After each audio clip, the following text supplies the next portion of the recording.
The corrupt officer will be provided free advocate by the government. And if the citizen is not able to prove his complaint, there is minimum 2 years imprisonment against him. But if he proves the complaint that the officer is corrupt, then there's just 6 months of punishment against the corrupt officer. So friends, this Lokpal bill drafted by the government is basically to target the people who are fighting against corruption.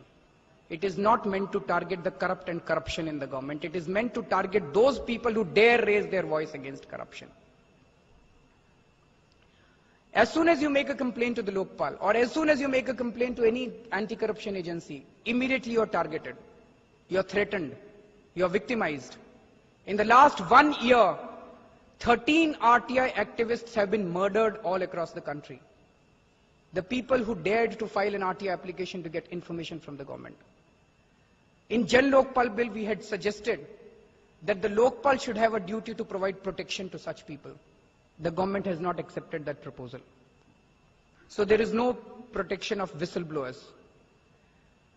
When we told all this to the government said there are 1.25 crore government employees all across the country. You would need such a huge force of people to keep a check on their corruption. So when the government came to power, they should have realized that they are actually taking the reins of power of a country which is very huge.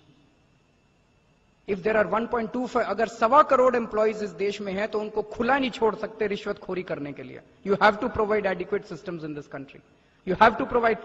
Corruption is a crime. Under law, corruption is a crime. As heinous as murder, as heinous as rape. It is written in the law.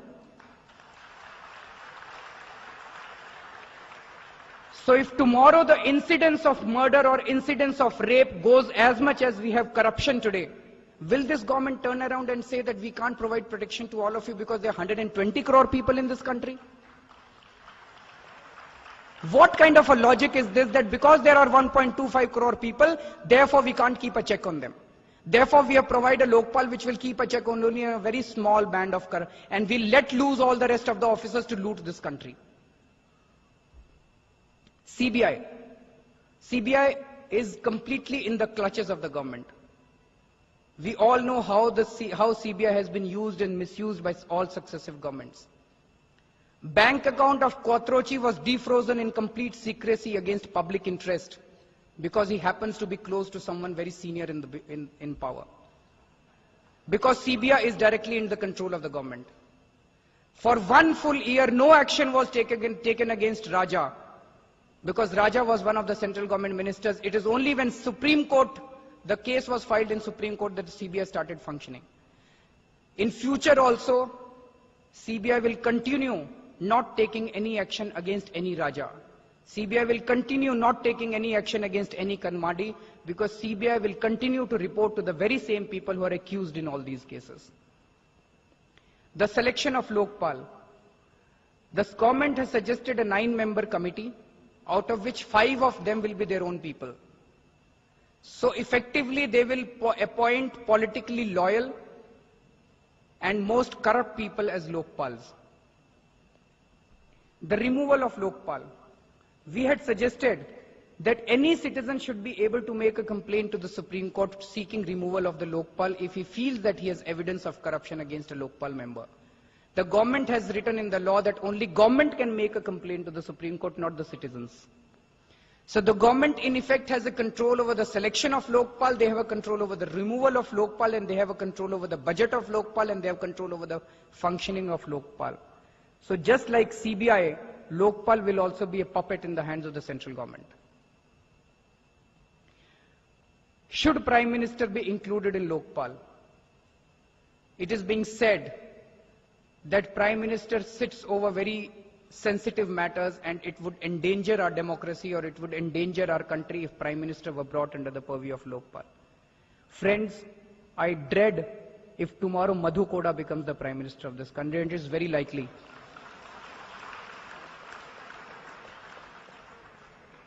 In this coalition era, Madhu Koda could very well become the Prime Minister of this country, and the security of this country would be threatened, because he will sell the security of the country. Prime Minister is privy to so much of security related information. So in my opinion, Prime Minister is the first person who should be brought under the purview of Lokpal.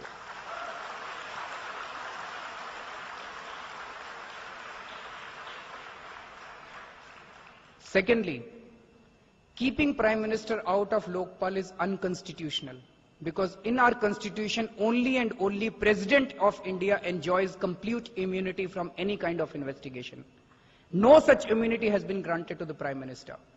So if Prime Minister is kept out of Lokpal, this law can be easily challenged in the Supreme Court as an unconstitutional law. Should judiciary be brought under Lokpal? The government says that we are bringing a judicial accountability bill, and you will laugh to read the provisions of the judicial accountability bill. The judicial accountability bill says that if there is an allegation of corruption against a judge, suppose there is an allegation of corruption against a Delhi High Court judge, then 3 judges of Delhi High Court would decide whether to register an FIR against that judge or not. Now the judges with whom you have lunch every day, the judges with whom you sit on the bench every day, those 3 judges committee is supposed to decide whether to file an FIR against their brother judge or not. Is this going to work? This is the kind of judicial accountability bill that they're proposing. We have been demanding that judicial accountability should be to a completely independent agency. All that we are asking for, we are not saying anything else, all that we are asking for, that if today, the system that exists today is that if any judge indulges in any corruption, you cannot even register an FIR against him till you seek the permission of the Chief Justice of India. And in the last 20 years, there have been so many allegations of corruption against so many judges in the country, but none of the Chief Justices of India gave any permission against any judge. It is only in the last 2 years that permission were given only in 2 cases, in Nirmala Yadav case and in the PF scam case. No other Chief Justice of India, including very honest Chief Justices of India, have given permission to even register an FIR against their brother judges. There is so much of collusion amongst them. All that we have been saying is, rather than the Chief Justice of India giving permission, the permission to register an FIR should be given by a 7-member bench of Lokpal in an open hearing.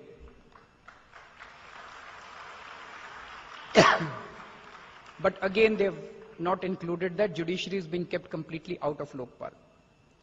One interesting question, one of the girls during the debate said that Mr. Kapil Sibal is saying right when he says that Lokpal will be a parallel government.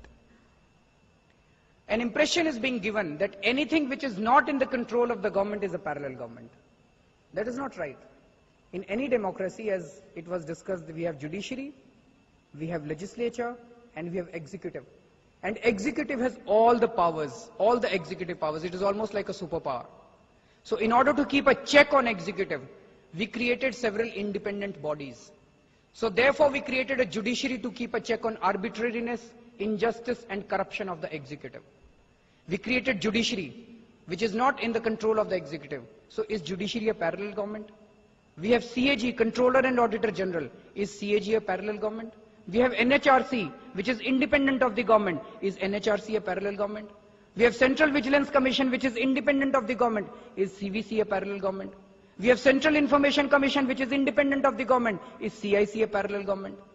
We have so many other agencies which are completely independent of the government. They are not parallel governments. Likewise, Lokpal will also be independent of the government. How will that become a parallel government? So Kapil Sibal is misleading the whole nation. Another word that is being thrown is Lokpal is a Frankenstein monster. It will come and sit on everyone's head. It's not like that.